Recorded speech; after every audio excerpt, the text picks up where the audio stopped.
10 number में लिखा हुआ है using binomial theorem determine which number is larger, ये वाला है 1.2 टू द पावर 4000 और 800, ये क्वेश्चन है। Yes sir, yes sir. अच्छा ठीक है, तो question number exercise 18.1 question number 10 1.2 to the power कितना है ये 4000। आशुतोष लगता है ज्वाइन करके बस छोड़ दियो क्या, चला गया उसके बाद तो अच्छा देखो आप शिवम, इस तरीके के क्वेश्चंस में क्या होता है कि दूसरा नंबर तो है मेरा 800, राइट, वो तो एकदम फिक्स नंबर है। अब मैं क्या है कि 1.2 टू द पावर 4000 जो है, मुझे उसकी वैल्यू बस इतनी निकालनी कि वो 800 से ज्यादा है या नहीं, राइट। मुझे एग्जैक्ट वैल्यू में से कोई इंटरेस्ट नहीं है। तो मेरी कोशिश क्या होगी कि मैं थोड़ा सा बाइनोमियल एक्सपेंशन लगाने की कोशिश करता हूँ, और थोड़ा सा बाइनोमियल एक्सपेंशन लगाने की बाद देखता हूं उसके एक्सपेंशन में कितने टर्म्स की मेरे को जरूरत पड़ेगी।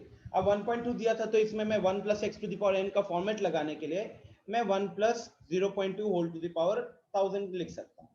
और जब इसको हम करेंगे एक्सपैंड तो मेरा पहला टर्म बनेगा 4000 C0 plus 4000 C1 into 0.2 to the power 1।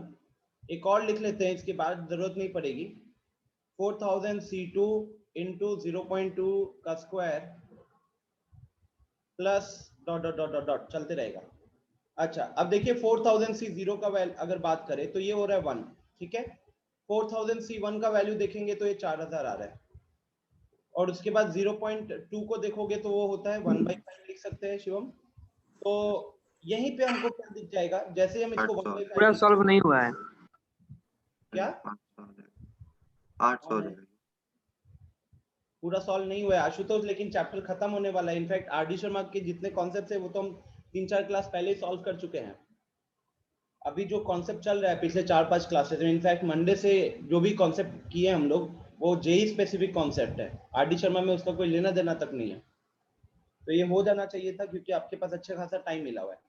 Shivam मैं कह रहा था यहाँ पे कि हमने जैसे यहाँ पे देखा 800 हो गया और यहाँ पे 1 था, तो इसको जोड़ोगे तो कितना हो गया 801। तो इसके आगे के टर्म्स की जरूरत है क्या, फिर मेरे को जरूरत नहीं है। मुझे इतना पता चल गया कि ये नंबर कितना होगा 801 प्लस कुछ और होने वाला है, क्योंकि आगे के नंबर्स भी शिवम कहीं भी नेगेटिव नहीं हो रहा। इंपॉर्टेंट चीज ये है कि इस एक्सपेंशन में हम इतना बता सकते हैं अपने एक्सपीरियंस से कि आगे के कोई भी टर्म नेगेटिव नहीं आएगा, ज्यादा से ज्यादा जीरो के बहुत पास आ सकता है लेकिन वो नेगेटिव नहीं आने वाला, राइट। इसका मतलब कि इसका जो रियल सम होगा वो 801 से भी ज्यादा होगा। तो फाइनली आपका आंसर यहाँ पे मिल जाएगा आपको, that 1.2 whole to the power 4000, 1.2 whole to the power 4000 is greater than 800। बोलो क्लियर है? Yes sir.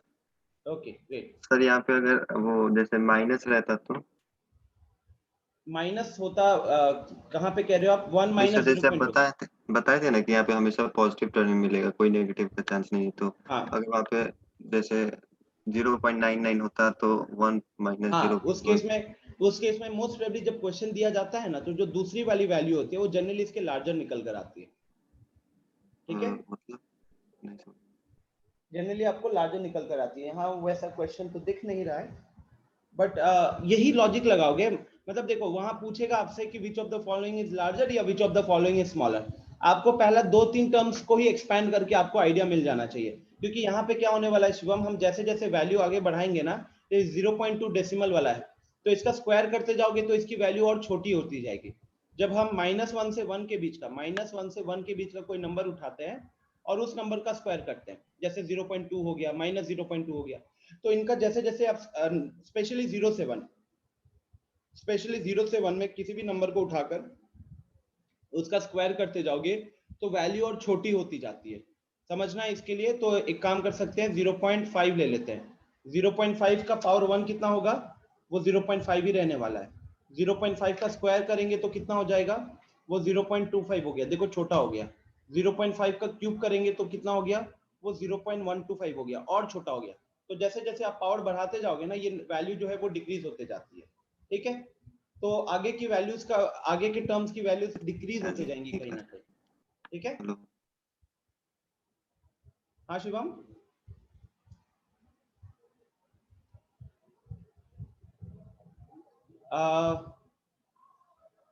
लार्जर नहीं, स्मॉलर दिया, स्मॉलर है। अच्छा, स्मॉलर है क्या? 10 विच of the following is larger, यहाँ पे लार्जर दिया हुआ है मेरे वाले बुक में। आनंद कह रहा है 2 का 1। आनंद 18.1 का है या 18.2 का कह रहे हो? 2.1 ही का है सर। अच्छा, ये रूट एक्स प्लस 1, रुको सर इसका आंसर मैच नहीं कर रहा था बुक में जो दिया है उससे। अरे वो तो थोड़ा मोड़ा प्रिंटिंग मिस्टेक हो सकता है, उसमें क्या है। आपको भी पता है कि आर.डी. शर्मा में प्रिंटिंग मिस्टेक होते ही होते हैं। ये सर बहुत छोटा उसका टब दिया है। यहाँ हम ये देख के कह सकते हैं कि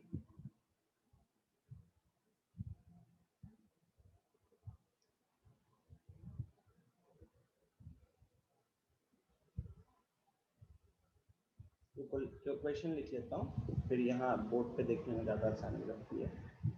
root x plus 1 plus root, Nidhi Diksha आपके क्या क्या डाउट्स है बताइए।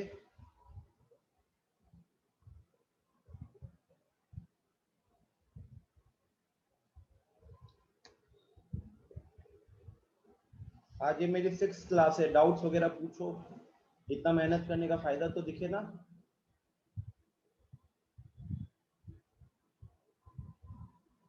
ओके, तो आनंद अभी बताओ क्या अप्रोच लगाए हो आप यहाँ पे? सर पहले हम अंडर रूट एक्स प्लस 1 है ना, उसको ए मान लिए हैं। और आपने अंडर इसको ए मान लिया, इसको बी मान लिया, तो यहाँ पे भी कहने के लिए ए हो गया और ये बी हो गया, राइट? Yes sir. उसके बाद इसको खोल दिए, तो अगर हम इसका एक्सपेंशन करते तो 6c0 a to the power 6 plus 6c1 a to the power 5 b to the power 1। अगर हम इसके सारे टर्म्स लिख देते हैं जल्दी से, हमको वहीं पे कैंसिलेशन दिख जाएगा।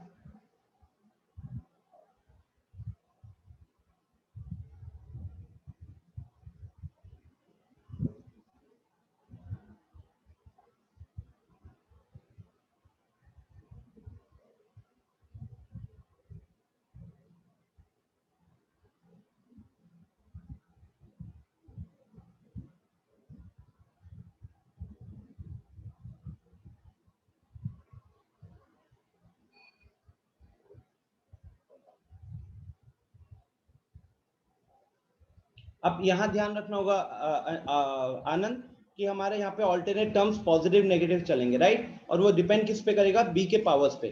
बी के पावर्स जहां जहां ऑड होंगे वहां पे टर्म्स नेगेटिव निकल कर आएगा। Yes sir.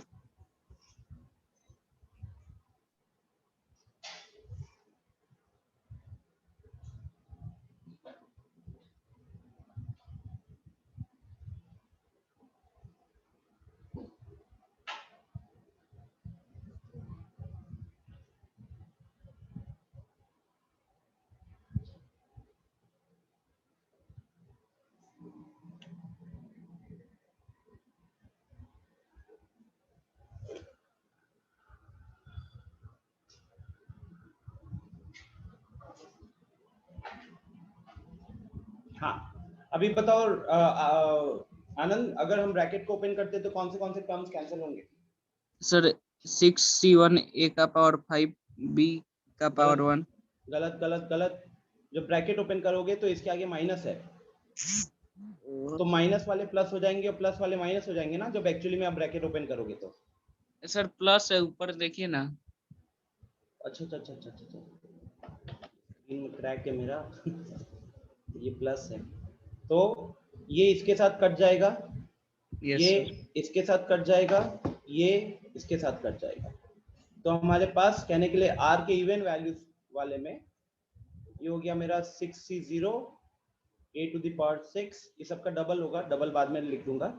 उसके बाद 6c2 a का पावर 4 b का पावर 2, उसके बाद 6c4 a का पावर 2 b का power 4 and lastly 6c6 b का पावर 6, और इन सबका ट्वाइस।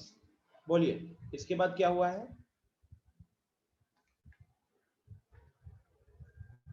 सर वही इसके बाद ए के जगह पे वैल्यू पुट किए हैं √x+1 और बी के जगह पे √x और -1। उसके बाद भी एक्सपैंड करने का एक्सपैंड किए हो क्या? ये उसके बाद सर छोड़ देंगे क्योंकि वैसा टर्म हमको दिख ही नहीं रहा था। ओके, अगर हम इसको एक्सपैंड नहीं करते हैं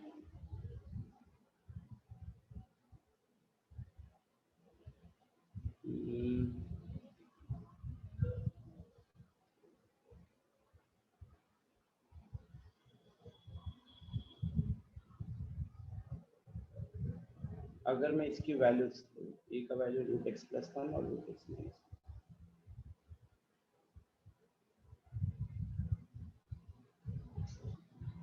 सबसे पहले 60 की वैल्यू तो 1 होती है, उसको लिखने का कोई फायदा बनता नहीं है। आनंद देखिए, क्या मैं ये कर सकता हूँ, अगर x+1 के ऊपर रूट है और उसके ऊपर मुझे पता है कि पावर 6 लगा हुआ है, तो मैं यहाँ पे ये लिख सकता हूँ कि x+1 का ये पावर क्या हो जाएगा, x+1 का पावर 3 हो जाएगा।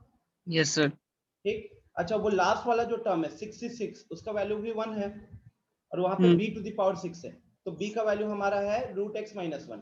उसके ऊपर जब पावर 6 लगाएंगे तो क्या हो जाएगा, x-1 होल क्यूब हो जाएगा क्या? Yes sir. ठीक, अच्छा 62 का वैल्यू कितना होगा, इसका वैल्यू होगा 15, 6 यस सर। इंटू 5/2 तो 15 हो गया। और यहाँ पे भी वही लॉजिक से अगर आप देखोगे तो x+1 का पावर 2 हो जाएगा एंड x-1 का पावर 1 हो जाएगा, राइट? Yes sir.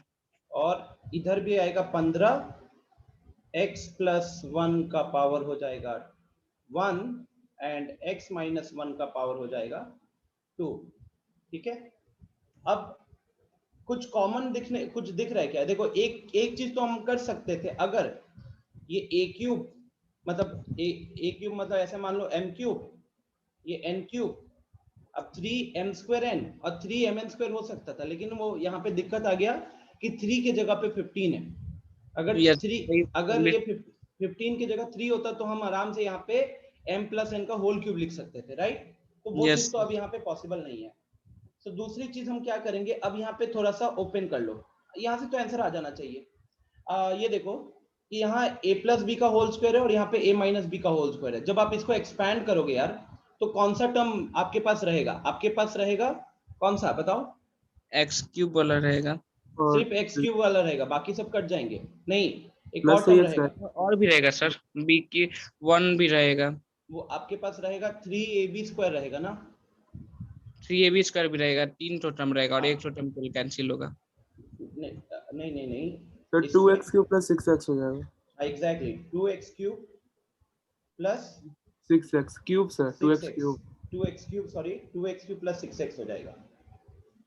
सर और 2 आनंद, भी नहीं, 1 नहीं + 1। नहीं, ये देखो आनंद, क्या होता है, हम a+b का होल क्यूब अगर लिखेंगे तो ये हो गया a³ plus b³ plus 3a² b plus 3ab², ठीक है? यस और सर। अगर हम a-b का होल क्यूब लिखेंगे तो ये हो गया a³ minus b³ minus 3a² b plus 3ab²। तो जब आप इन दोनों को जोड़ रहे हो, ऐड कर रहे हो ना, तो यस ऐड सर। करने के कारण ये इसके साथ कैंसिल और ये इसके साथ कैंसिल, तो आपके पास एक a³ वाला टर्म बचा और आपके पास ये 3ab² वाला टर्म बचा। क्योंकि डबल हो गया तो इसलिए 2x³ हो जाएगा और यहाँ पे 6ab² हो जाएगा। अब a का वैल्यू है x और b का वैल्यू है 1, तो इसीलिए यहाँ पे 6x हो जाएगा, ठीक है? Yes sir. यहाँ पे कुछ मिस गलती किए थे क्या आनंद? यस सर, यही पे गलती कर दिए थे, +1 ले लिए थे हम, हाँ, तो -1। अब यहाँ पे अगर सिंप्लीफाई करना है ना मेरे को, तो मैं देख सकता हूँ कि मेरे को कॉमन लेना मेरे लिए बड़ा आसान हो रहा है। 15 कॉमन ले लेंगे, एक x+1 कॉमन ले लेंगे और एक x-1 कॉमन ले लेंगे, तो हमारे पास बचेगा यहाँ पे x+1 और यहाँ पे बचेगा प्लस x-1, ठीक है? Yes sir. तो यहाँ पे भी +1 -1 कट गया और अगर मैं अब इस पूरे को एक्सपैंड खोल दूं तो ये तो मेरा 2x³ है, यहाँ पे 6x है, यहाँ पे अंदर कितना हो जाएगा, अंदर हो जाएगा 2x, तो 30x और यहाँ पे है x² - 1, तो 30x इंटू ये 30x क्यूब हो जाएगा, 30x इंटू -1 आपका -30x हो जाएगा, ठीक है। और यहाँ से मेरा फाइनल आंसर आ जाना चाहिए। अब ये मेरा है 30x क्यूब, यहाँ 2x क्यूब है, तो ये हो गया 32 का डबल हो जाएगा 64, तो यहाँ से मेरे को मिलना चाहिए था 64x क्यूब। यहाँ पे हो गया आपका -24x का डबल करोगे तो -48x। क्या ये आंसर दिया हुआ था? ऐसा ही कुछ था सर। सर यही सही आंसर सही है। यही है। Yes. ये तो आदि शर्मा का ही है ना, इसका तो की यहीं पे होगा। क्वेश्चन नंबर 16, ये देखो आनंद, उसने बस इसके बाद क्या किया है, 16 आप देख सकते हो, 64 और 48, 16 कॉमन आ गया और एक x कॉमन आ गया, तो क्या बचेगा ब्रैकेट में बचेगा 4x² -3। यही आंसर दिया हुआ है। Yes sir. ठीक, ओके। नेक्स्ट डाउट किसका है?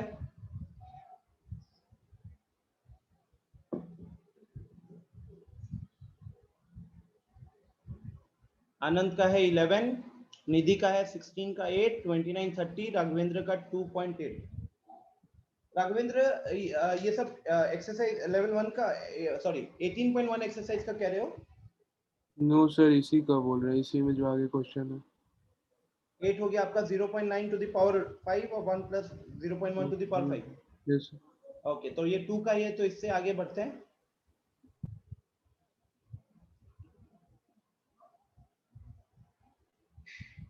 टू का 8, 0.99 whole to the power 5 plus 1.01 whole to the power 5। क्या दिक्कत हुई यहाँ पे? सर पता नहीं, आंसर नहीं मिल रहा है।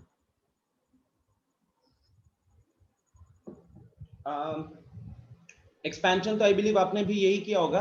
ये 0.99 को आपने 1 माइनस 0.01 लिखा होगा और यहाँ पे 1.01 को 1 प्लस। हो गया सर, कहाँ गलती के समझ में आ गया, 0.1 लिए थे, हो गया। अच्छा ठीक है। नेक्स्ट ऑर्डर वाइज चले तो अब आता है 11 हो गया अपना आनंद भाई साहब।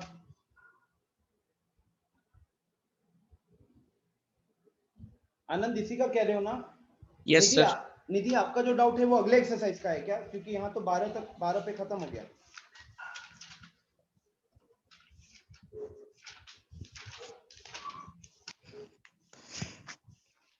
हाँ लेवल ये क्या कहते हैं 18.2 में है आगे के क्वेश्चन। ठीक है आनंद, ये 18.1 का ही है क्या? Yes sir. ठीक, so 1.01 whole to the power 10 plus 1 minus 0.01 whole to the power 10। मुझे इसका वैल्यू बताना है correct up to 7 places of decimal. फालतू क्वेश्चन, मतलब खाली टाइम बर्बाद करना है इसको और कुछ नहीं। शॉर्ट ट्रिक सर नहीं है इसका कुछ? शॉर्ट ट्रिक यही है, वो ऑलरेडी वहां पे खोल रखा है, इसको भी आप उस फॉर्म में ले जाओ ना। 1 plus 0.01 whole to the power 10 लिखो। ये क्वेश्चन मेरे ख्याल से मुझे रोशन ने पूछा था जब मैंने पहले दिन क्लास ली थी, उसके बाद उसने मेरे को ये क्वेश्चन पूछा था, सेम क्वेश्चन था शायद। तो यहाँ पे लॉजिक तो यही चलेगा ये आनंद कि इसके कौन से टर्म्स कैंसिल हो जाएंगे उसको ध्यान में रखिए और डायरेक्टली आप बाकी वाले लिखिए। जैसे कि इसमें r का वैल्यू जब ऑड होगा, ठीक है, r का वैल्यू 1 3 5 7 9, वो वाले टर्म्स कैंसिल हो जाएंगे। तो आपके पास क्या बचेगा? आपके पास बचेगा 10 से 0 0.01 टू द पावर 0, उसके बाद 10 से 2 0.01 whole to the power 2 plus 10 से 4 0.01 होल टू द पावर 4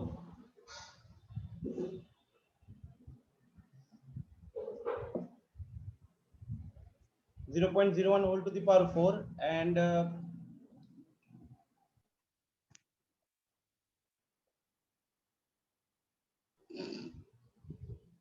10 से 4 0.01 whole to the power 4, फिर आया अपना 10 से 6। एक पॉइंट के आगे मेरे ख्याल से आनंद यहाँ पे क्या होगा ना कि 0.01 whole to the power 6 बहुत बड़ा आ जाएगा, तो मेरे ख्याल से हम यहाँ पे इसको इग्नोर कर सकेंगे। ठीक है, यस सर। यहाँ पे इग्नोर कर पाएंगे। और यही मेरे ख्याल से रोशन ने मेरे को पूछा था उस टाइम पे।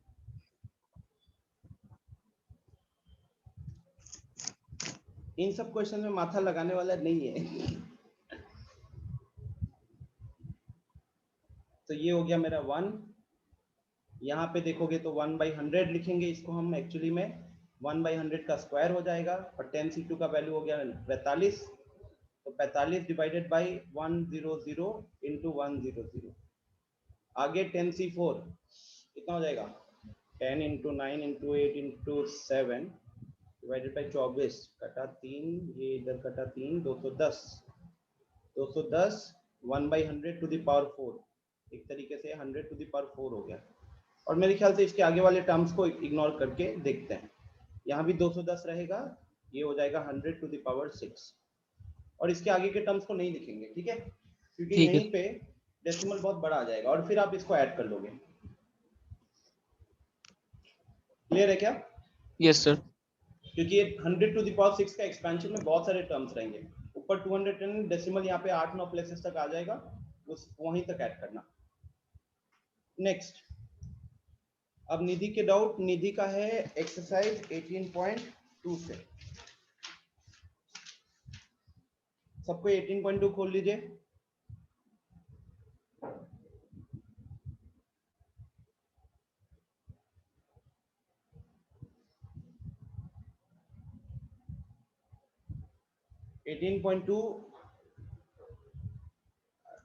ये क्वेश्चन निधि का बताता हूँ, उसके बाद आपके एग्जाम्पल पे आता हूँ। 16 का 8,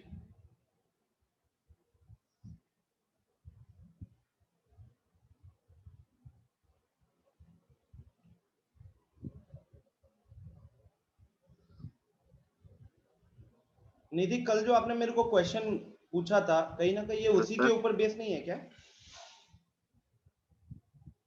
देखिए तो एक बार क्वेश्चन दोबारा से। शिवम कुछ कह रहे हो? बोल रहे थे कि 15 का 2 है उससे पहले। 15 का 2,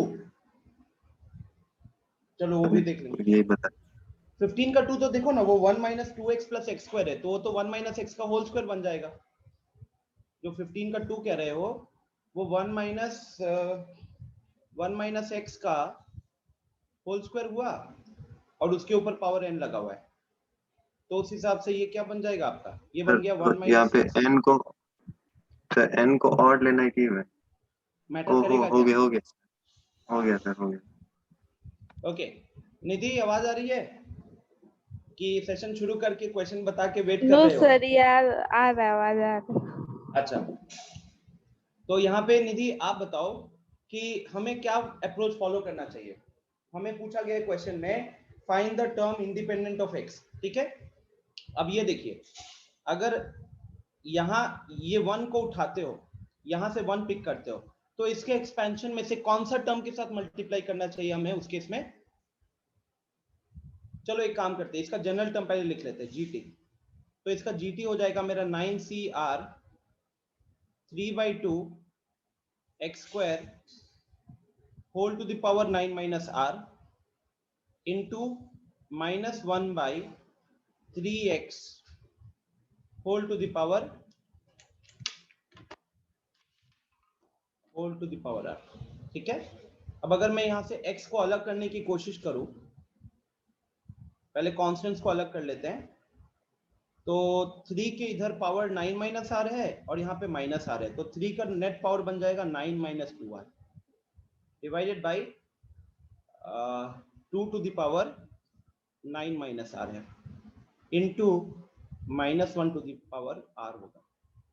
तो ये सारे कांस्टेंट्स मैंने बाहर कर लिए, बचा x का देखूंगा तो स्क्वायर है 18 माइनस 2r हो जाएगा और यहाँ पे माइनस आर है, तो 18 माइनस 3r हो जाएगा, 18 माइनस 3r हो जाएगा, ठीक है।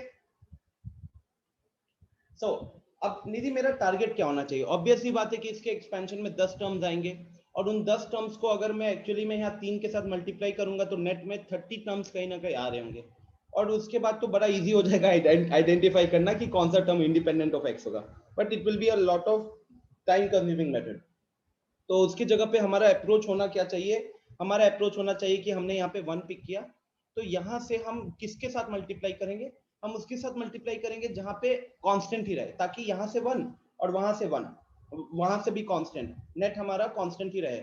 तो अगर आप पहला ब्रैकेट से 1 उठाते हो तो आपको सेकंड ब्रैकेट से उठाना होगा x टू द पावर 0 वाला टर्म। समझ में आ रहा है क्या? Yes sir. अगर हम और उठा रहे हैं फिर जब यहाँ से x तो वहां से x to the power -1। Exactly वहां से उठाना होगा x टू द पावर -1, यहाँ से अगर पिक करें x क्यूब तो वहां से पिक करना होगा हमको x टू द पावर -3 वाला, और फिर यस सबके सर, हो कोएफिशिएंट्स को जाएगा। ऐड कर देना। नेक्स्ट आपका डाउट है क्वेश्चन नंबर 29।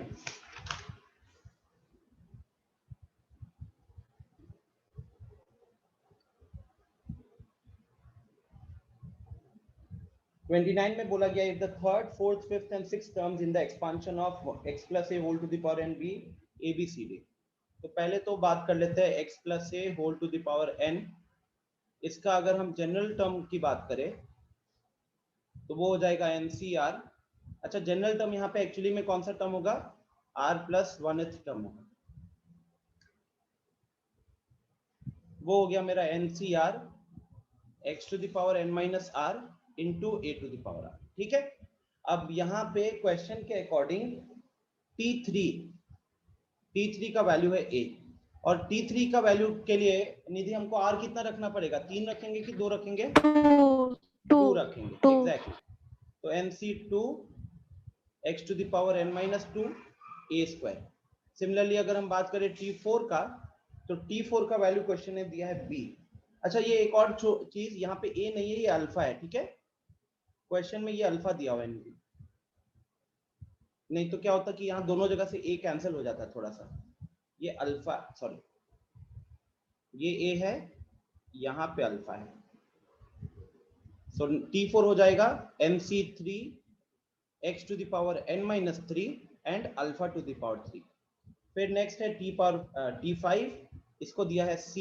अच्छा, ये था d, b, हाँ, T5 है c MC4 x to the power n minus 4 alpha to the power 4 and finally T6 जो कि मेरा हो गया NC5 x to the power n minus 5 alpha to the power 5। this is equal to d। Question कह रहा है हमें proof करना है b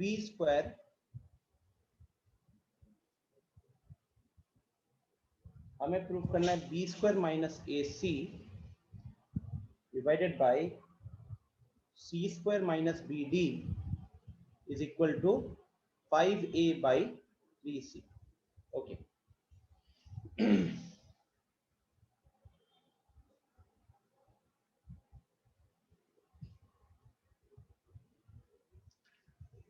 निधि अगर हम यहाँ पे लेफ्ट हैंड साइड का एक्सप्रेशन कैलकुलेट करें, ठीक है, अगर सबसे सिंपल तरीका, सिंपल मतलब कि जिसमें ज्यादा दिमाग नहीं लगाना हुआ, इसका जो लेफ्ट हैंड साइड का एक्सप्रेशन है उसमें हम अगर ABCD का वैल्यू पुट कर दे, वो जो भी निकल कर आता है, और फिर हम राइट हैंड साइड का एक्सप्रेशन में A और C का वैल्यू पुट कर दे, वो जो भी आता है वहां से ये सॉल्व हो जाएगा एक तरीके से। तो फिर हम ट्राई किए थे लेकिन बहुत लेंदी हो गया था, लास्ट में जाके नहीं हुआ। अच्छा, फिर दूसरा तरीका क्या अपना है यहाँ पे, सोचने दीजिए। इसमें क्योंकि ये करेस्पॉन्डिंग टर्म्स है तो कहीं ना कहीं वो n minus r plus 1 divided by r वाला कॉन्सेप्ट लग रहा होगा कोफिशिएंट्स वगैरह में। स्क्वायर हो गया है कहीं कहीं पे, स्टिल वो यूज हो जाना चाहिए।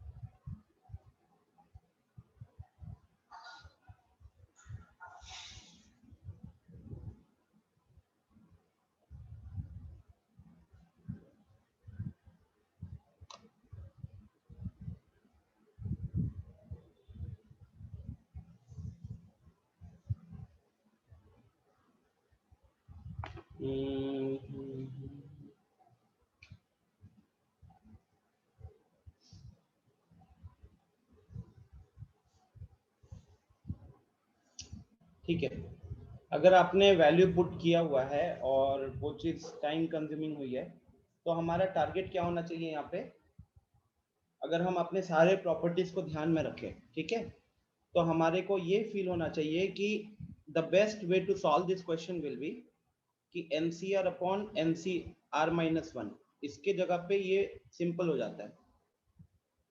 और यहाँ पे जब करेस्पॉन्डिंग टर्म्स दिया हुआ है तो कहने के लिए हमारी कोशिश होनी चाहिए, ये थॉट प्रोसेस लगना होगा यहाँ पे, कि हम कहीं पे T4 डिवाइडेड बाई P3 निकालें, या फिर हम कहने के लिए B बाई A, कहीं से हम B बाई A फॉर्म बनाए, कहीं पे हम C बाई B फॉर्म बनाए, और कहीं पे हम D बाई C वाला फॉर्म बनाए।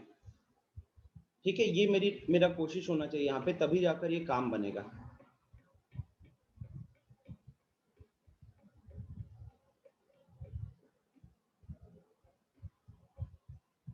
Okay, let's try. अगर हम यहाँ पे क्रॉस मल्टीप्लाई करते हैं, b square minus AC upon 5A, in fact 5 और 3 को एक ही साइड रहने दे सकते, कोई बड़ी बात नहीं है। C square minus BD upon C, और अगर हम इसमें थोड़ा सा इसको सेपरेट कर दें, तो सेपरेट करेंगे तो B इंटू B बाई ए होगा, और यहाँ पे A बाई AC बाई ए करोगे तो C हो जाएगा। यहाँ पे 5/3 same C square by C हमारा C हो जाएगा, माइनस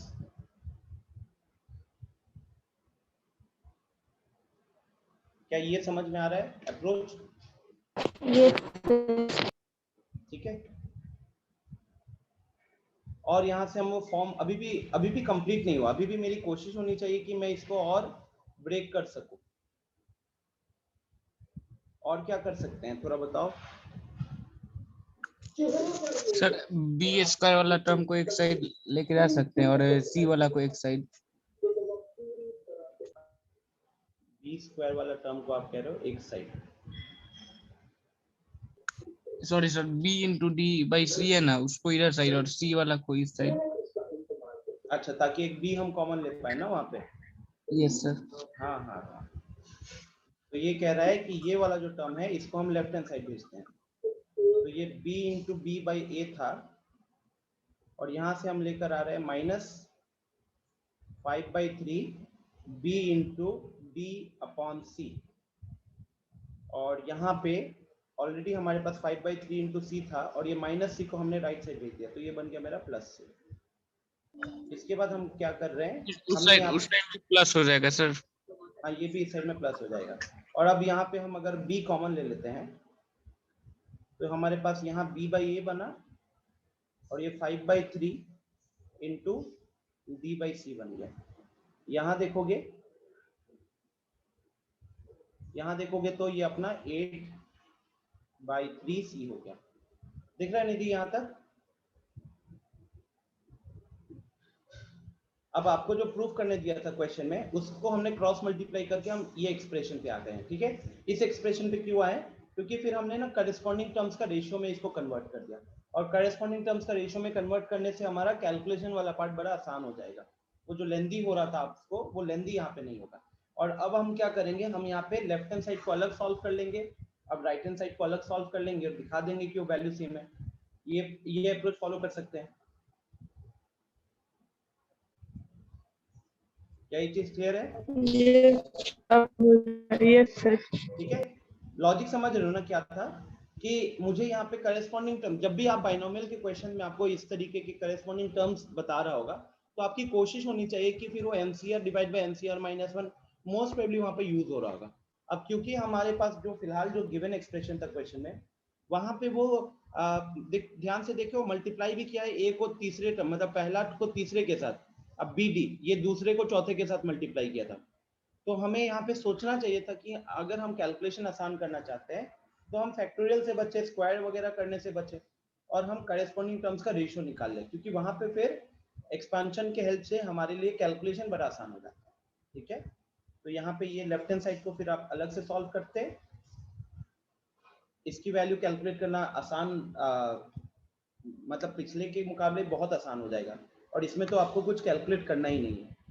तो इसको जैसे सिंप्लीफाई करोगे ये खुद ब खुद निकल कर आ जाना चाहिए। ठीक है,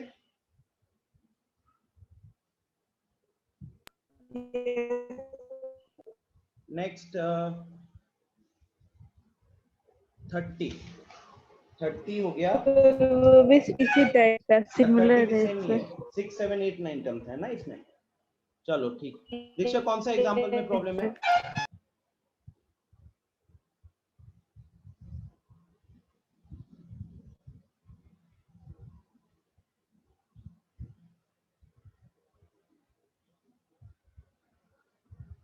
example 33।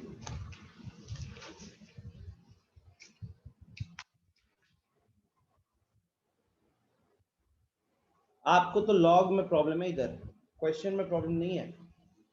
So question number 33, third term in the expansion of 1 by x plus x का power log 10x whole to the power 5 is equal to 1000। अब अगर इसका हम जीटी लिखें या थर्ड टर्म की बात कर लेते हैं। सर वो हाँ। डिस्कनेक्ट हो गया था, आप वो प्रीवियस क्वेश्चन बता देंगे क्या? ये वाला कह रहे हो? सर वो बी स्क्वायर वाला। यस। हाँ तो शिवम यहाँ पे बस लॉजिक क्या था कि इसमें हम वैल्यू तो सीधा पुट कर सकते थे एबीसीडी का, लेकिन उससे कैलकुलेशन बड़ा लेंदी हो जाता। ठीक है, निधि ने ऑलरेडी ट्राई कर रखा था, कैलकुलेशन भी बड़ा लेंदी हो गया और लास्ट में सॉल्व भी नहीं हुआ। सॉल्व हो जाना चाहिए था, लेकिन हो सकता है कहीं पे सिली मिस्टेक हो गया और इतना लेंदी कैलकुलेशन हुआ था कि वहां पे अपना गलती पहचानना भी मुश्किल था। तो मैंने यहाँ पे क्या फंडा लगाया कि जब भी क्वेश्चन आते बाइनोमियल के, जहाँ पे वो करेस्पॉन्डिंग टर्म्स की बात कर रहा होता है, तीसरा चौथा पांचवा छठा इस तरीके से करेस्पॉन्डिंग टर्म्स दिए हुए रहते हैं, तो हमारी कोशिश होती है कि हम क्वेश्चन में जो एक्सप्रेशन दिया है उसको किसी तरीके से मैनिपुलेट करके हम करेस्पॉन्डिंग टर्म्स के रेशियो में लेकर आ जाए। ऐसा क्यों? क्योंकि करेस्पॉन्डिंग टर्म्स का रेशियो अगर है, मान लो जैसे T4/T3 में लेकर आ पाए, तो हमको पता है कि T4/T3 करेंगे तो एक ये NCR अपॉन NCR माइनस 1 वाला एक्सप्रेशन आ जाएगा। ठीक है, जिसका वैल्यू होता है n minus r plus 1 upon r। दूसरा जो x और अल्फा भी देखोगे तो एक जगह पे x to the power n minus 3 है, तो एक जगह पे x to the power n minus 2 है।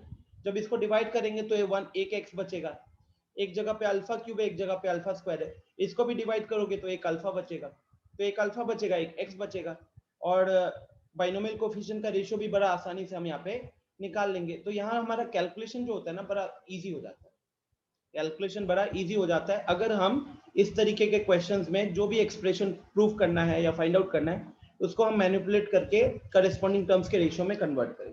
तो इसीलिए मैंने क्या किया, मैंने यहाँ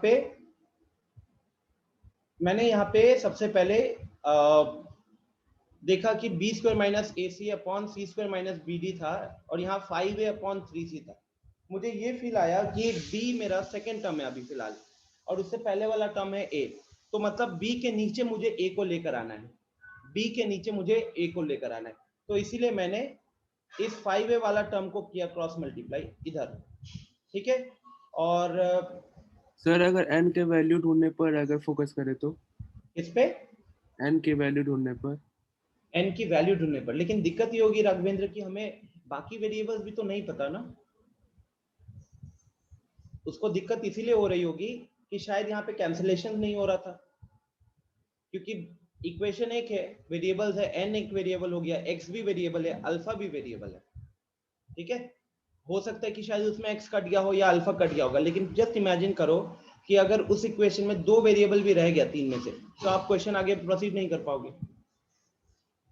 ठीक है, n की वैल्यू तभी निकाल पाते जब इक्वेशन एक वेरिएबल है, आराम से निकल जाता है। वॉइस नहीं आ रहा। वॉइस नहीं आ रहा? राघवेंद्र शिवम वॉइस आ रहा है? आ रहा है सर, आ रहा है। गुड। निधि आपके वहां पे थोड़ा सा वैसे भी इंटरनेट का इशू है, और देखो फिर शिवम निकल गया, उसका भी इंटरनेट का प्रॉब्लम चल रहा है, अप डाउन हो रहा है उसका। हम भी 2 बार निकल चुके। हाँ आपका आवाज भी वैसे ही आ रहा है। शिवम कोई टेंशन नहीं है, मैं इसका रिकॉर्डिंग शुरू किया हुआ है, मैं क्लास के बाद रिकॉर्डिंग भेज दूंगा। ठीक है, तो यहाँ पे हमने बस इस तरीके से इसको क्रॉस मल्टीप्लाई किया, बी स्क्वायर माइनस ए सी के नीचे a आ गया और सी स्क्वायर माइनस बी डी के नीचे c आ गया, और फिर हमने टर्म्स को सेपरेट किया, तो हमें मिला ये वाला पोजीशन। ठीक है, ये AC बाई ए हो गया C, यहाँ पे BD by sorry C square by C हो गया C, और यहाँ पे BD बाई C था तो मैंने उसको D बाई C बना दिया। फिर यहाँ पे आनंद ने इनपुट दिया कि कैलकुलेशन में अभी भी दिक्कत हो रही थी कि यहाँ पे एक एक्स्ट्रा B आ रहा है और यहाँ पे एक एक्स्ट्रा B आ रहा है, तो उसके लिए क्या किया गया कि इसको एक साइड लेके गए, ये वाला टर्म को इधर ले गए और इस वाले टर्म को राइट हैंड साइड ले आए। ठीक है, तो यहाँ पे इन दोनों को देखा गया तो इधर से B कॉमन आ रहा था, B कॉमन आया तो ब्रैकेट में बचा B बाई ए, देखो करेस्पॉन्डिंग टर्म, और D बाई C भी करेस्पॉन्डिंग टर्म है, और यहाँ पे 5/3 C प्लस C, तो ये बन गया 8/3 C। तो हम क्या करेंगे, जो क्वेश्चन हमको ये एक्सप्रेशन प्रूफ करने के लिए दे रहा था वहां पे हम इस एक्सप्रेशन को प्रूफ कर देंगे, क्योंकि इस वहीं से ये निकल कर आया है। अगर ये एक्सप्रेशन ट्रू होगा तो ऑटोमेटिकली ऊपर वाला भी ट्रू हो जाएगा। ठीक है, चलो अब आते हैं दीक्षा के क्वेश्चन पे। सर हाँ सर राघवेंद्र, सर कह रहे थे मतलब कि जब n का वैल्यू अगर कुछ भी आता है तब हम C और A और C सारा टर्म x प्लस अल्फा की में तो निकाल सकते हैं ना। हाँ हाँ बिल्कुल निकाल सकते हैं। तो जब उसके रिस्पेक्ट में निकालेंगे तब तो वो कट ही जाएगा। हाँ तब कट जाएगा, तो सर तो n के ऊपर फोकस किया जा सकता है। बिल्कुल किया जा सकता है। मैं कह रहा हूँ फोकस करो, बट पॉसिबिलिटी है, क्योंकि मैंने अभी वो वाला अप्रोच नहीं लगाया है, पॉसिबिलिटी है कि n का एग्जैक्ट वैल्यू शायद ना निकले, ऐसा मुझे लग रहा है। सर निकल रहा है। निकल रहा है क्या? निकल रहा है। अच्छा चलो, अब इस क्वेश्चन की बात करते हैं। यहाँ पे बोला हुआ है कि इसका जो तीसरा टर्म है वो 1000 के बराबर है। तो अगर मैं इसका T3 देखूं, T3 मतलब TR+2 हो जाएगा, और ये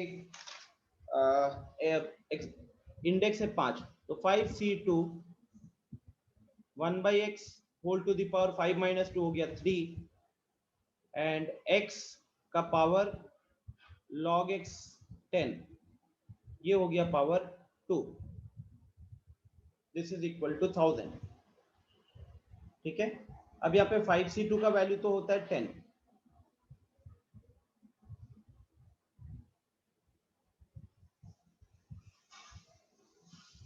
और ये मेरा 2 log x कर लेंगे,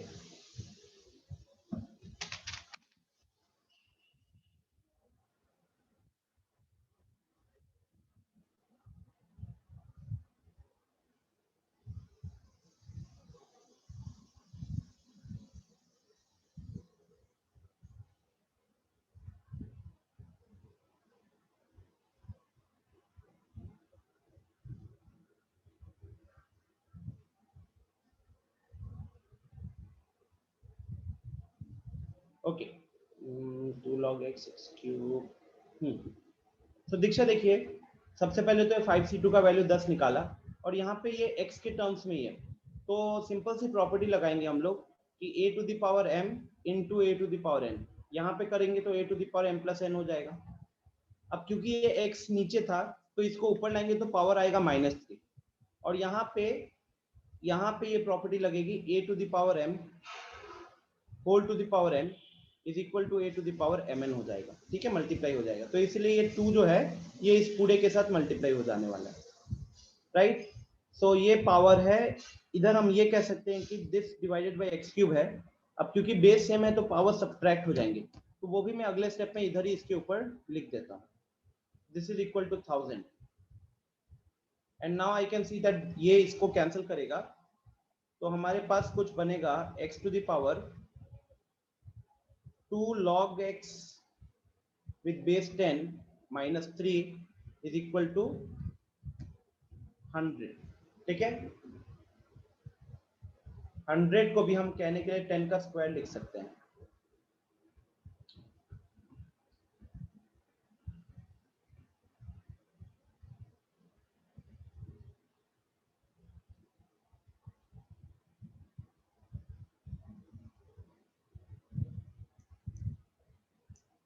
अब यहाँ पे थोड़ा सा हिट एंड ट्रायल लगाना पड़ेगा अगर आप चाहो तो।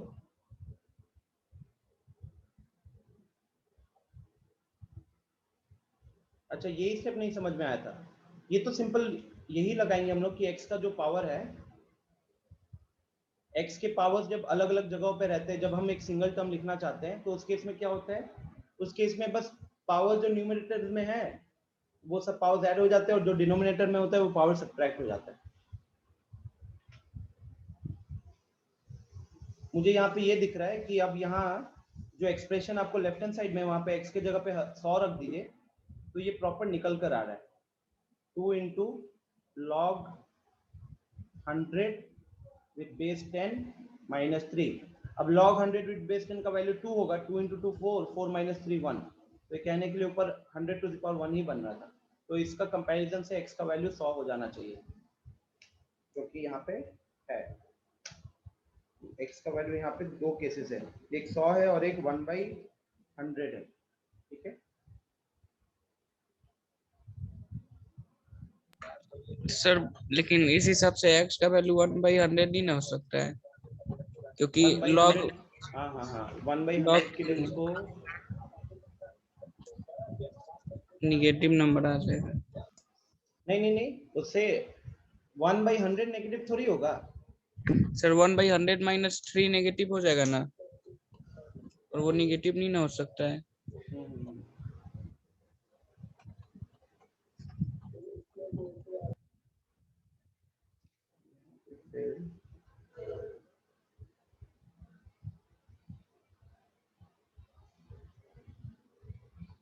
सेकेंड वाली वैल्यू फिर लग रहा है जैसे जबरदस्ती लिख दिया है, वो इक्वेशन को तो सेटिस्फाई ही नहीं करेगा।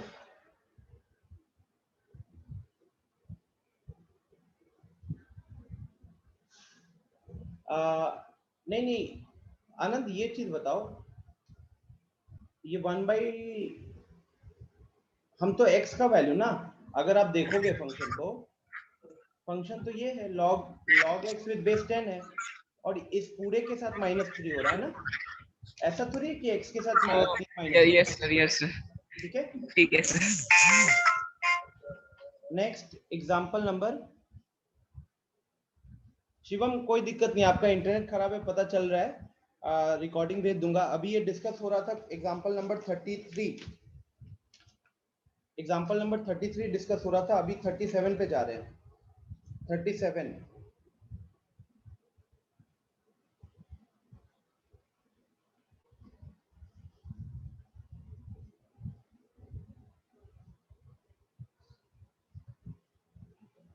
अब एग्जांपल नंबर 37 में मुझे पूछा गया find the value of alpha for which the coefficients of the middle term in the expansion of 1 plus alpha x whole to the power 4 and 1 minus alpha x whole to the power 6।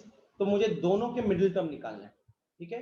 अब इसका power है 4, तो इसका middle term होगा कौन सा वाला term, तीसरा टर्म हो जाएगा 4/2 + 1, तो इसका मिडिल टर्म mt लिख देता हूं, तो इसका mt हो जाएगा मेरा t3, और t3 की वैल्यू निकालेंगे तो 4c3 into alpha x whole to the power 3 हो जाएगा, ठीक है। यहाँ पे अगर इसका मिडिल टर्म कैलकुलेट करते हैं तो वो हो जाएगा 3/2, 3 + 1 4, चौथा टर्म। अरे मैं इधर गलती किया, ये 4c3 नहीं होगा ना,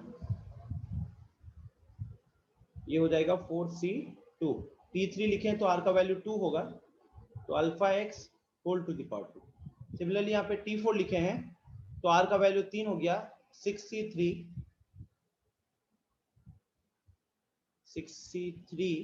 minus alpha x whole to the power 3। अगर मैं इनकी वैल्यूज को भी एक बार कैलकुलेट कर लूं, 4c2 हो गया 12/2 6, तो 6 अल्फा स्क्वायर एक्स स्क्वायर, और यहाँ पे अगर देखें तो 6c3 6 into 5 into 4 divided by 6, तो 5 into 4 20, तो -20 अल्फा क्यूब एक्स क्यूब, ठीक है। तो ये तो मेरे मिडिल टर्म निकल गए। क्वेश्चन कह रहा है कि आप अल्फा का वैल्यू निकालिए ताकि ये दोनों इक्वल हो, तो इसके लिए हम इसको डैश लगा देते हैं अकॉर्डिंग टू क्वेश्चन। बस आपको क्या करना है, आपने दोनों जगह पे दोनों का मिडिल टर्म निकाला है, ठीक है। दोनों का मिडिल टर्म निकालने के बाद आप क्वेश्चन के अकॉर्डिंग लिखोगे, तो यहाँ पे जाएगा इसलिए अकॉर्डिंग टू क्वेश्चन, यहाँ से t3 और यहाँ से t4, दोनों का वैल्यू t-4, ये दोनों सेम होने चाहिए। तो यहाँ से दिखेगा 6 alpha square x square is equal to -20 alpha cube x cube. उसके बाद ये इधर कैंसिल करके एक अल्फा और ये इधर कैंसिल करके एक एक्स।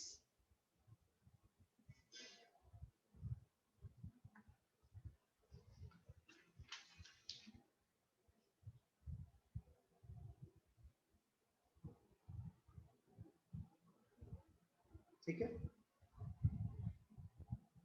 तो फाइनली हमारा यहाँ पे अगर वैल्यू देखा जाए तो 6 is equal to -20 alpha into x आ रहा है।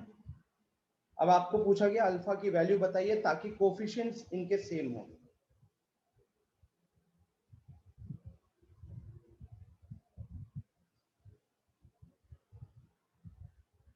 मैंने यहाँ पे x को कैंसिल कर दिया, अल्फा को कैंसिल कर दिया। Alpha can also be 0। सबसे पहली चीज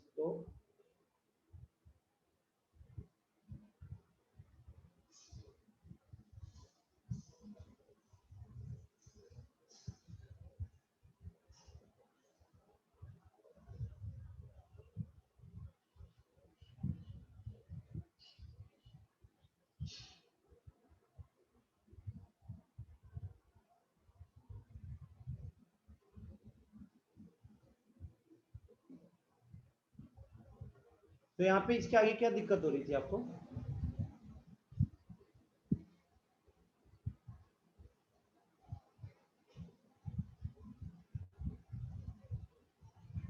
यहाँ क्या होगा कि हम अल्फा को कैंसिल नहीं कर सकते। Reason is alpha can be 0। Alpha can be 0 पहली चीज, और अगर अल्फा 0 होता है तो वो कैंसिलेशन पॉसिबल नहीं है। अच्छा, दूसरी चीज x का वैल्यू, इक्वेशन एक है, अल्फा का वैल्यू पूछा गया है, तो x वहां पे होना नहीं चाहिए। x नहीं होना चाहिए तो यहाँ पे हम क्या कर सकते हैं? For some particular value of x की कोई पर्टिकुलर वैल्यू के लिए यहाँ पे आप एक्सपेंशन लिख सकते हो।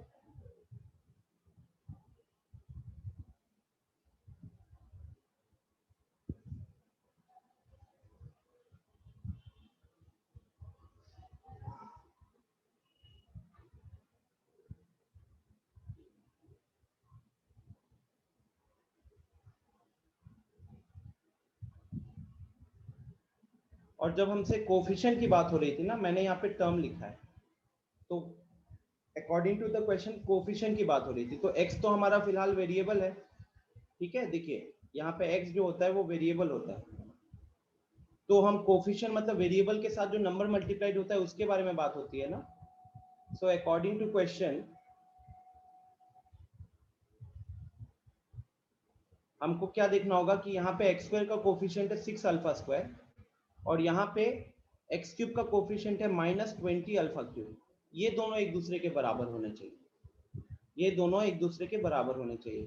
तो 6 into alpha square plus 20 into alpha cube is equal to 0। फिर यहाँ से हम कॉमन ले लेंगे, 2 अल्फा स्क्वायर कॉमन ले लेंगे, तो ब्रैकेट में यहाँ पे 3 अल्फा आएगा, सॉरी 3 आएगा, -10 अल्फा आ जाएगा इज इक्वल टू 0। अब इन दोनों का प्रोडक्ट इक्वल टू 0 है, वो सिर्फ और सिर्फ तभी पॉसिबल है जब या तो अल्फा स्क्वायर 0 हो और 3 - 10 अल्फा इक्वल टू 0। तो यहाँ से अल्फा का वैल्यू 0 निकल कर आएगा और यहाँ से अल्फा का वैल्यू 3/10 निकल कर आएगा। ठीक है, हो सकता है आप यहाँ पे कंफ्यूज हुए होगे x को लेकर, बट आपको समझना कि क्वेश्चन का लाइन पर हो coefficients of the middle term बोला है। ठीक है, तो जब कोफिशिएंट बोला गया होगा तो क्वेश्चन ये नहीं बोला कि पूरा का पूरा मिडिल टर्म सेम है, पूरा का पूरा मिडिल टर्म सेम है, क्वेश्चन ने ये बिल्कुल नहीं बोला, उसका कोफिशिएंट बोला हुआ है। तो ये इक्वल टू यहाँ पे नहीं आएगा, इसका coefficient of T3 is equal to coefficient of T4। तो एक्स स्क्वायर का कोफिशिएंट 6 अल्फा स्क्वायर और एक्स क्यूब का कोफिशिएंट -20, ये वाला।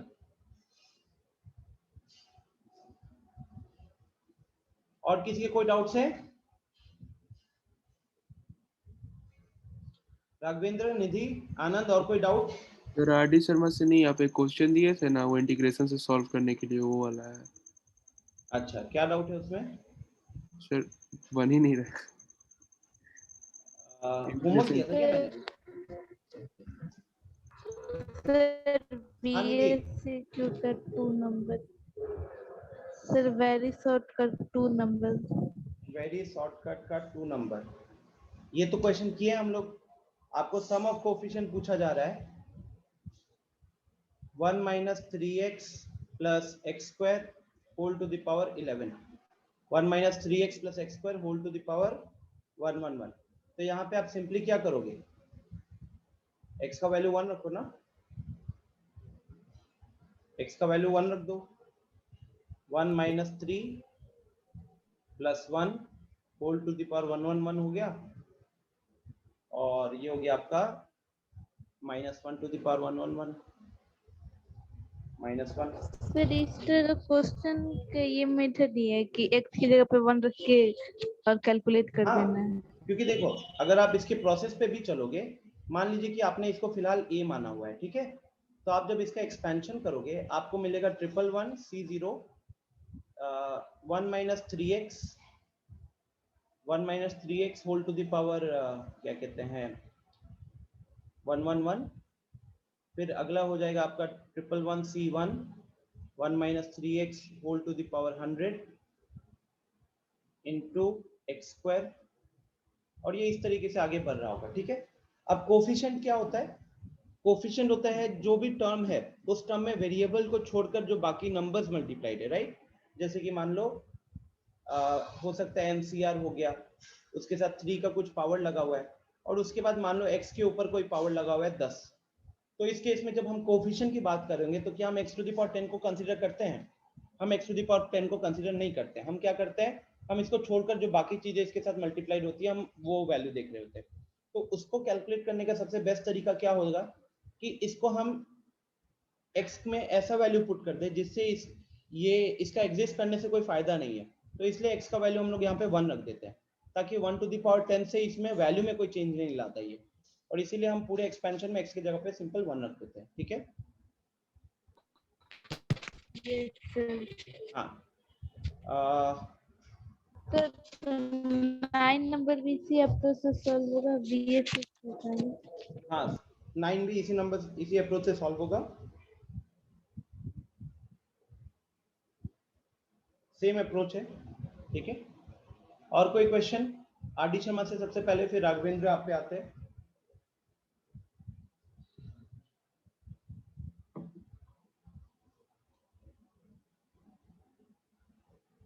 शिवम और कोई क्वेश्चन है? नहीं सर, इसमें नहीं है। ये हो कि नहीं, सबसे पहली बात तो वो है। किए सर, 8.2 पूरा कंप्लीट है। अच्छा, एमसीक्यू थोड़ा बाकी है बस 15। हाँ निधि क्या कह रही हो? 18 नंबर 18 नंबर किसका? शॉर्ट का, वेरी शॉर्ट का। अच्छा,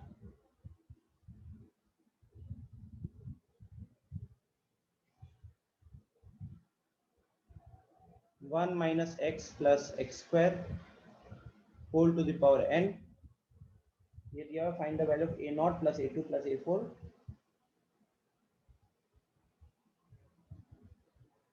निधि ये तो वही चीज है, nc0 plus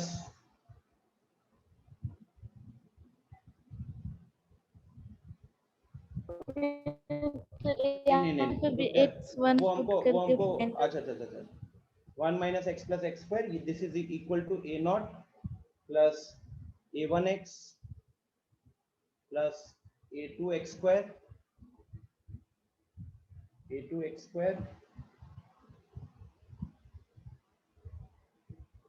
a2n x to the power 2n, ठीक है।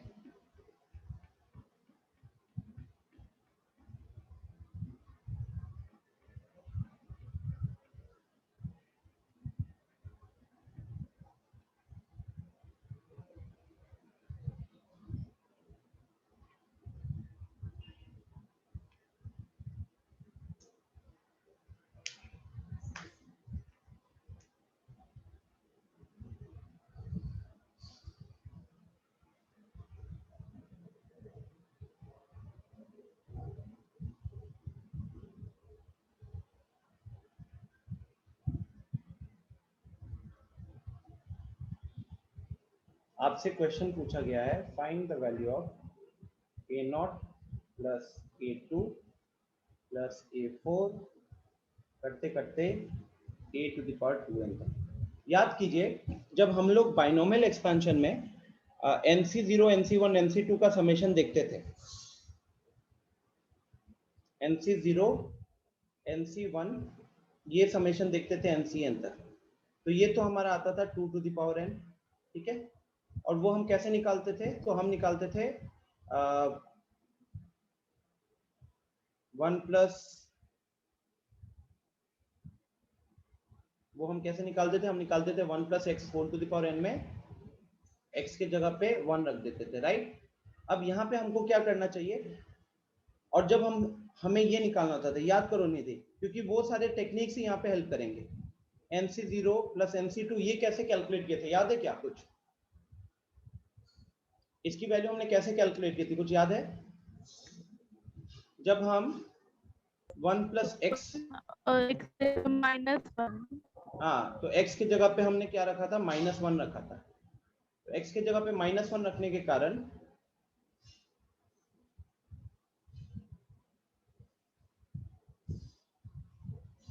हमें क्या मिला था, NC0 minus NC1 x to the power 1 plus NC2 x to the power 2 minus NC3 x का क्यूब। ये चलते चलते लास्ट में जिस तरीके से टर्म होगा। अब जब हम इन दोनों को ऐड करते थे, याद कीजिए, इन दोनों को ऐड करोगे तो आपको क्या मिलेगा, आपको ये ऑड वाले टर्म्स कैंसिल हो जाते थे, NC1 NC3 वगैरह कैंसिल हो जाता था, और हमारे पास रहता था 2 times of NC0 plus NC2 plus NC4। इस तरीके से हमको वो टर्म्स मिलता था, याद है। और यहाँ पे आपको क्या मिलेगा, यहाँ पे आपको मिलेगा 1 plus x whole to the power n, मतलब यहाँ पे एक बार x का वैल्यू 1 पुट किए थे तो हमको मिला 2 टू द पावर n, और एक बार x का वैल्यू -1 पुट किए तो वो हो गया 0 टू द पावर n। अगर आपको ये टेक्निक याद है तो सेम चीज अगर हम यहाँ पे अप्लाई करके देखें तो काम करेगा कि नहीं करेगा, याद है ये चीज, बताओ। सर एक बार 1 डालेंगे, एक बार -1 डालेंगे। एग्जैक्टली एक बार 1 डालेंगे, एक बार -1 डालेंगे, फिर जोड़ देंगे, उसको ऐड भी करना पड़ेगा, क्योंकि जब मुझे ये एक्सप्रेशन जिसकी वैल्यू निकालनी थी वो देखा मैंने, तो मुझे इवन वैल्यूज दिख रही हैं। तो जब एक बार हम यहाँ पे x का वैल्यू 1 रखेंगे तो ये 1 - 1 और ये 1 का स्क्वायर, ये तो finally 1 to the power n ही रह गया। बट ये इंपॉर्टेंट चीज है कि ये बन गया a0 plus a1 plus a2 dot dot dot till a to the power 2n। और जब हम x का वैल्यू -1 रखेंगे तो ये 1 - 1 प्लस 1 हो गया, और -1 का स्क्वायर ये 1 हो गया, तो 2 + 1 3 हो गया। तो यहाँ मेरे पास बन गया 3 to the power 1, 3 to the power 1, और ये हो जाएगा a0 minus a1 plus a2 minus a3। ऐसे चलते चलते लास्ट में यहाँ पे हम पुट कर रहे होंगे -1, राइट। तो इसीलिए a to the power 2n बचेगा यहाँ। तो जब इनको ऐड किया जाएगा, ये ऐड करेंगे तो 3 to the power n plus 1 तो हो गया, इधर क्या आएगा 2 टाइम्स ऑफ a0 बचेगा, a1 कट जाएगा, फिर a2 बचेगा, a3 कट जाएगा, और इस तरीके से सारे इवन वाले रह जाएंगे, मतलब लास्ट में जो 2n वाला है वो भी रह जाएगा। आपको क्वेश्चन ने इसका वैल्यू पूछा था, इसका वैल्यू पूछा था, तो उस हिसाब से इस 2 को हमको लेफ्ट हैंड साइड में शिफ्ट कर भेज देना चाहिए।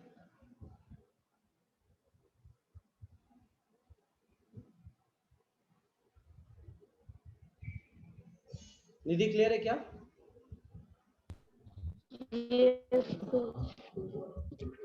आप एक बार जरूर रिकॉर्डिंग सुनिएगा, आपका यस कैसे आ रहा है। और किसी को कोई डाउट? बिल्कुल आवाज ठीक से नहीं आ रही है।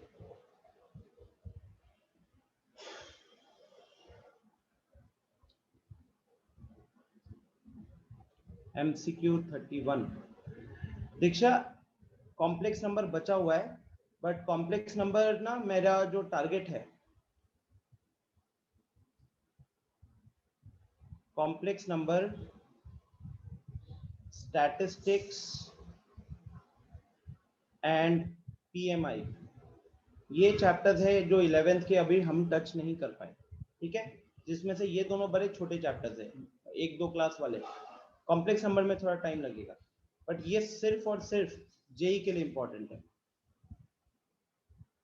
इसमें मतलब बोर्ड्स में एक क्वेश्चन भी नहीं होता जहां पे इसका यूज होता है। तो ये सारे topics not needed for boards. Board वाले बैचेस में मैंने इनको नहीं पढ़ाना है, जेई वालों को मैंने इनको पढ़ाना है। बट अभी हम नेक्स्ट वीक से 12 शुरू करेंगे और कैलकुलस से शुरू करेंगे, फिर जहाँ पे कॉम्प्लेक्स फिर एक कुछ टाइम में फिर कॉम्प्लेक्स कराएंगे। शुरुआत होगी अब 12 के सिलेबस से।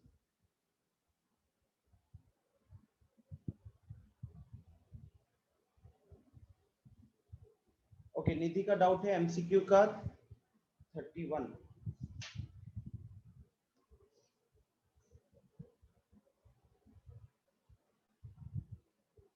निधि ये क्वेश्चन आप बिल्कुल कर सकते थे, यहाँ पे कोई सिली मिस्टेक हो रहा है शायद आपसे। 17 टू द पावर 1/3, क्योंकि इस बार जेई में भी एक क्वेश्चन आया था इसी के ऊपर, रैशनल इंटीग्रल कोफिशिएंट्स और ये रैशनल टर्म्स इन सब के ऊपर। 35 to the power half x whole to the power 600।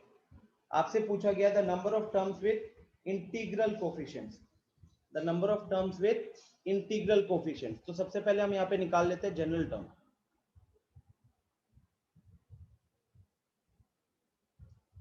तो वो हो जाएगा 600 CR 17 to the power 1/3 whole to the power 600 minus r into 35 to the power 1/2 whole to the power r into x to the power r।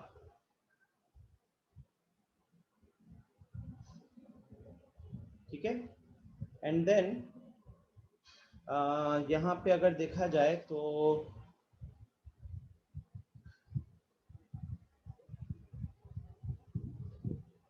for integral coefficients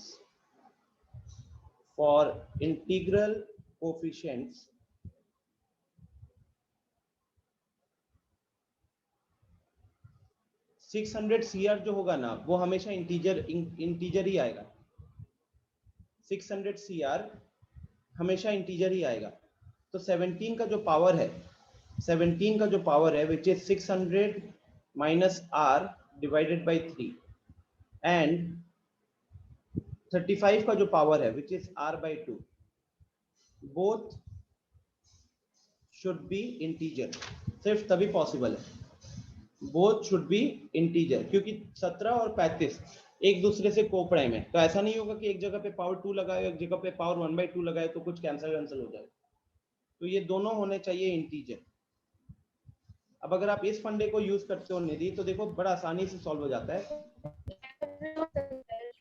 600 CR fraction में आ जाए। क्या क्या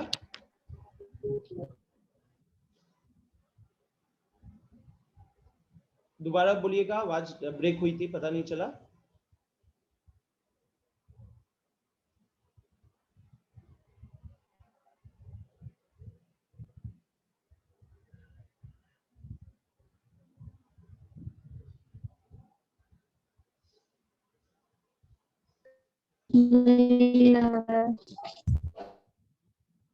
आवाज नहीं पता चल रहा, इंटरनेट बहुत प्रॉब्लम कर रहा है। सर अब आ रहा है। ठीक है, यहाँ पे बस इतना ही लगाइएगा, r will be between 600 to 0। ठीक है, r 0 से 600 के बीच में होगा। तो r/2 अगर इंटीजर चाहते हो तो r has to be even, तो r को हम 2k लिख सकते हैं। ठीक है, तो ये 2k लिख दो यहाँ पे। तो ये k का वैल्यू रेंज निकल आएगा आपका 0 से 300 के बीच में, और फिर इसको यहाँ रखोगे। अब 600 minus r should be divisible by 3। should be divisible by 3। अब ये तो जो कॉन्सेप्ट मैंने बताया है, ट्रिक जो अपना, कि ये जो 600 है ये ऑलरेडी 3 से डिविजिबल होता है, तो मतलब हमको r वो वाला वैल्यू रखना है जो 3 से डिवाइड हो रहा हो, r वो वाला वैल्यू रखना है जो 3 से डिवाइड हो रहा हो। तो 2k ऑलरेडी यहाँ पे k डाल दिए हैं 0 से 100 के 0 से 300 के बीच में। इसका मतलब है k का वैल्यू क्या क्या चलेगा, 0 चलेगा, 3 होगा, 6 होगा, 9 होगा, 12 होगा। इस तरीके से आप इजीली काउंट कर सकते हो। 101 केसेस यहाँ पे मेरे को फिलहाल दिख रहे हैं इस क्वेश्चन में। यस सर, समझ गए सर, लेकिन ऐसा पॉसिबल नहीं है किसी केस में कि 600 CR फ्रैक्शन में आ जाए। 600 CR फ्रैक्शन में आ जाए। कभी नहीं होगा ना, वो तो कभी पॉसिबल नहीं है। क्यों नहीं पॉसिबल है? क्योंकि सबसे पहले तो एनसीआर कहने के लिए क्या होता है, it's the number of ways of selecting r items from n items. तो आप बोलोगे ना या तो 3 तरीके होंगे चूज करने के या 4 तरीके होंगे, सारे 3 सारे 3.75 ये तो नहीं हो सकता ना। समझ गए। चलो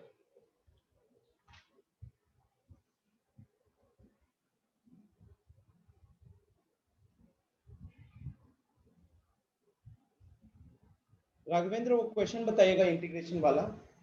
sir C0/1 C0/1 C1 plus C1/2। अच्छा, C2/3 और फिर ऐसा चलते रहेगा ये CN/n+1, राइट। इसका वैल्यू निकालना था। तो यहाँ पे आपको बोला गया था कि 1 +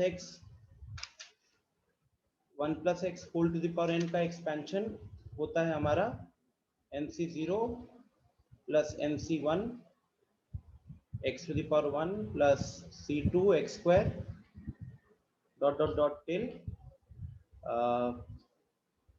Cn x to the power n। और अगर हम यहाँ पे इंटीग्रेट करते हैं तो ये मेरे को आप इंटीग्रेटिंग बोथ साइड्स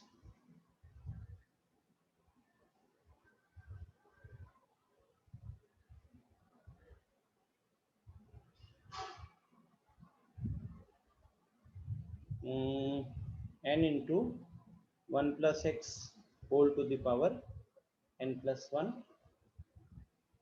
sorry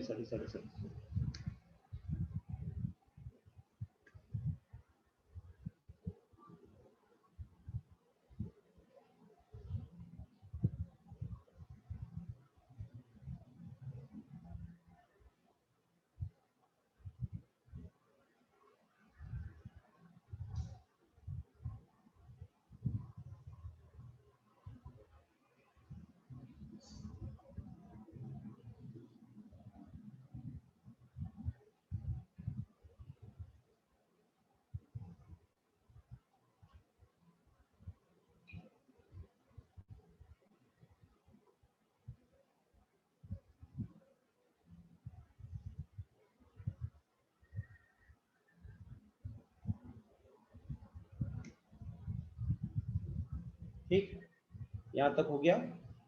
अच्छा याद करो टेक्निक क्या होती थी कि हमको ये दिख रहा है कि C0/1 मिल गया, C1/2 मिल गया, C2/3 मिल गया और ठीक इसी तरीके से x का वैल्यू 1 होगा, Cn/n+1 मिल बस गया। यही है ना।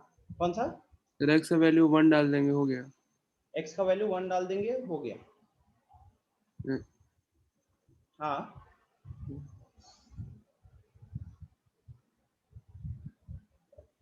तो सॉल्व तो किए हुए हो, फिर क्या प्रॉब्लम हो रहा है? नहीं अभी आया दिमाग, अभी आया। अच्छा ठीक है, डन। फिर और कुछ है किसी का डाउट वगैरह?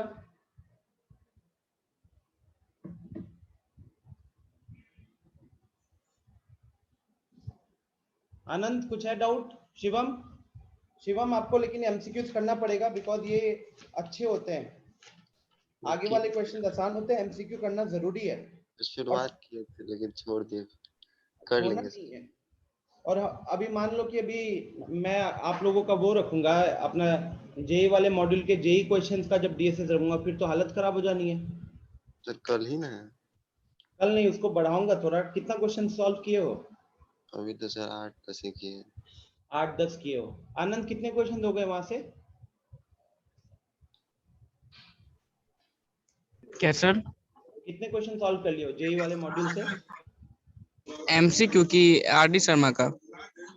नहीं नहीं, जेई वाले मॉड्यूल से। सर अभी मॉड्यूल स्टार्ट नहीं किया है। मॉड्यूल स्टार्ट 38 क्वेश्चन दिया है मैंने, ज्यादा नहीं दिया है। निधि आपने कितना किया है? आज रात को कर लेंगे। अच्छा, आज रात को। सर फिर सर किसका पूछ रहे हैं? मेरा डिस्कनेक्ट हो गया था। मैं पूछ रहा हूँ कि अवंती वाले मॉड्यूल मॉड्यूल सर से अभी 20 तक अटेम्प्ट किए। अच्छा ठीक है। सर दीक्षा 20 कितना तक सॉल्व अभी किए हो? अटेम्प्ट किए।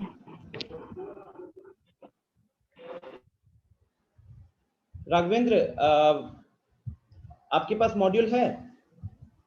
फोटो है उसका। फोटो है अभी? ठीक है, तो जो मैंने क्वेश्चन पेज नंबर जहां से जहां तक बोला था उसके क्वेश्चन है? जी सर। अच्छा ठीक है, तो कीजिए, कल क्लास में बात करते हैं। अगर आप लोग कंफर्टेबल होंगे तो हम लोग कल शाम को रख सकेंगे, ठीक है? बट वो क्वेश्चन जब तक अटेम्प्ट नहीं करोगे कोई फायदा नहीं है उन क्वेश्चंस का डिस्कशन करने का, राइट? चलो फिर दीक्षा, रिलेशन फंक्शन ही है, बट रिलेशन फंक्शन है एक्चुअली, फंक्शन जैसे, ठीक है? ट्रांजिटिव फंक्शन ये सब। सर हाँ हाँ, सर बोलिए निधि। सर इस क्वेश्चन का आंसर तो 2 to the power n+1 by n+1 हो जाएगा। हाँ, बस x का वैल्यू 1 रख लेकिन सर आप यही क्वेश्चन सेम करवाए थे। हाँ, तो सर आप यही क्वेश्चन सेम करवाए थे तो उस टाइम आंसर आया था 2 to the power n+1 -1 by n+1। नहीं, तो वहां पे कुछ चेंजेस होंगे, डेफिनेटली कुछ चेंजेस होंगे, ठीक है? हल्का फुल्का एक्सप्रेशन में ऊपर नीचे कुछ होगा चेंजेस। सर आपके व्हाट्सएप पे सेंड कर रहे, एक बार देख लीजिए, शायद हम गलती लिखे हो। भेजो भेजो भेजो।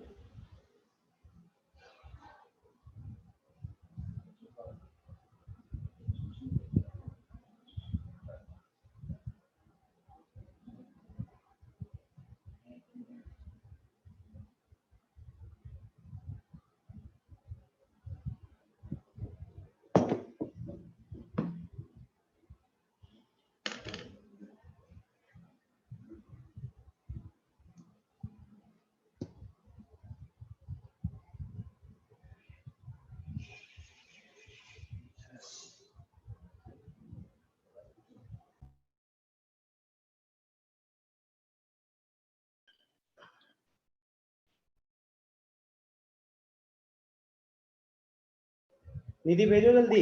अच्छा, नेटवर्क स्लो था तो थोड़ा टाइम लग रहा था आने में।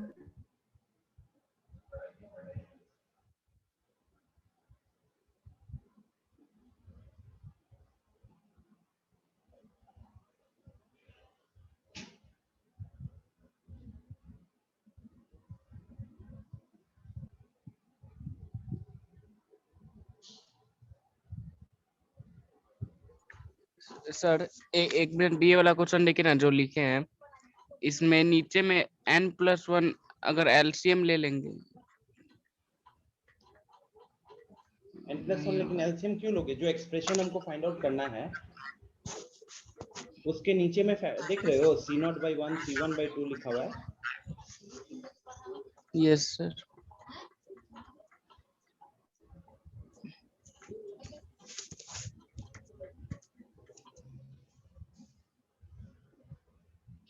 निधि, ये जो जो लिखे हो आप, ये तो मुझे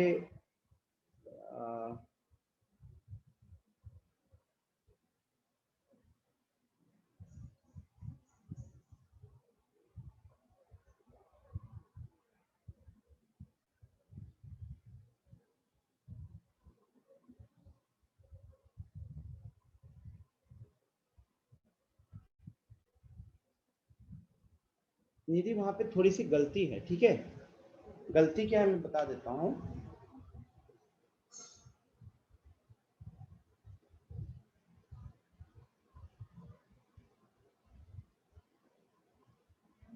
वहां पे r का वैल्यू ना 0 जो रखे हैं,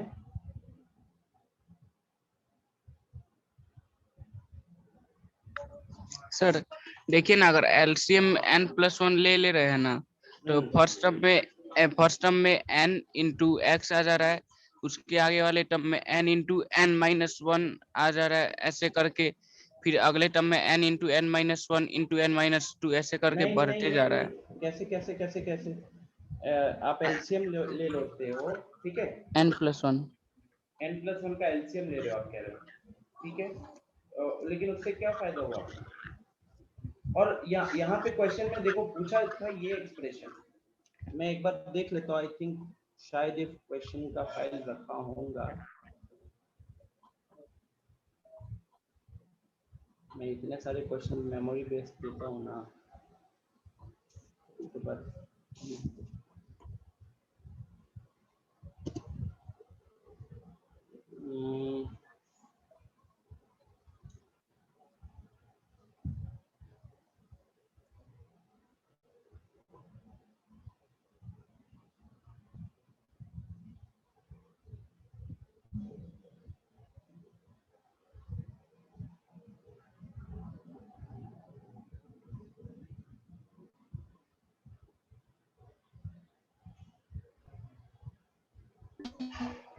आप शायद परसों के क्लास में करवाए थे।